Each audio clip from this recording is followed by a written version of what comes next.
Well, Seneca is the head games maker, so his responsibilities include everything from the presentation before the actual games to creating the arena, the virtual arena in which they fight, whatever the landscape will be, whatever the challenges will be there, the weapons that are laid out. He needs to assess all of the tributes that are picked and to see what their talents are or their lack of talents. Really all in the end to create some form of entertainment, sick entertainment that that he leads from his game center, which is a virtual center where everything can be controlled by him and sort of his team. I gathered from the books that the arenas take a long time to build, that they're not just a process that's put together in the last few days. And so it's a controllable environment that Seneca has the complete control over. If he wants to start a fire, like say in the first one, he can start a fire to send the tributes together to fight. If he wants to set traps. If he wants to change the weather, he can make it colder, make it hotter. He can make it more difficult, because in the end, like he says, we want to see the tributes struggle. We want to see them fight for their lives. And the way to do that is to have complete control of their environment and the things that they would need to survive.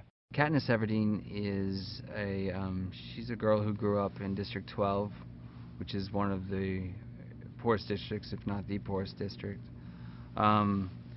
Lost her father in a mining accident and has had to fend for herself and her family ever since, and has found ways of doing that from things she was taught by having to hunt in the wild outside of District 12, which is basically Appalachia.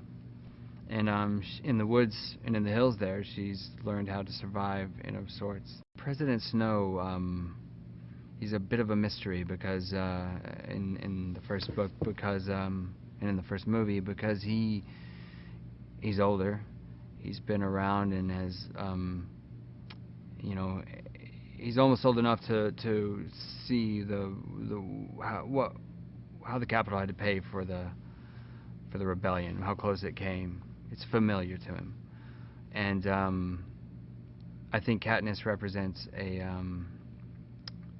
challenge to him.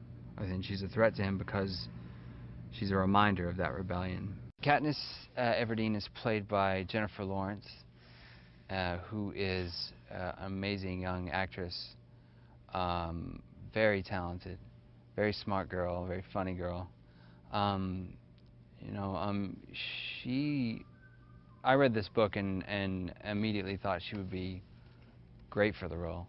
She's kind of perfect in my mind because she herself is she's got a tough edge to her, but that tough edge, she's also very there's something very soft and delicate that is there that you want Katniss to have, because like I said, you want to hope for that to stay, despite her having to be tough. Donald Sutherland is an amazing actor, a legend, and I was so lucky to have a couple of scenes with him, and it was great because those scenes were outside of the book, and you really got to see what was going on, you know, as Katniss is fighting for her life and the things that are going on in the games.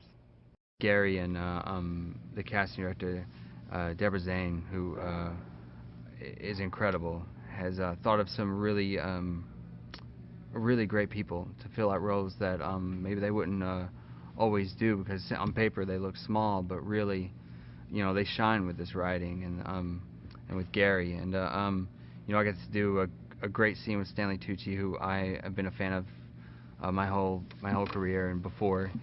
And he's a great guy. Only he could bring out Caesar. I think when I heard that, it was perfect. And one of the more special or more unique castings was I thought the idea of Lenny Kravitz as Cinna. And you know, it's not somebody you maybe would have thought of right away, but you know, when I heard that, I thought that's perfect. It's a quiet, stylish, cool dude who would be perfect for Cinna. First of all, they should be excited because it's a great story. I think the fans who already have read the books know that. Anyone who hasn't read the books, I mean, this is an amazing story. An easy story already to get excited about to put to film, but beyond that, you've got an amazing team putting together a great film that's a really exciting fast-moving film that you know, that is at once entertaining as it is politically sophisticated and moving, you know, and intriguing. It's really kind of the perfect storm of a movie right now.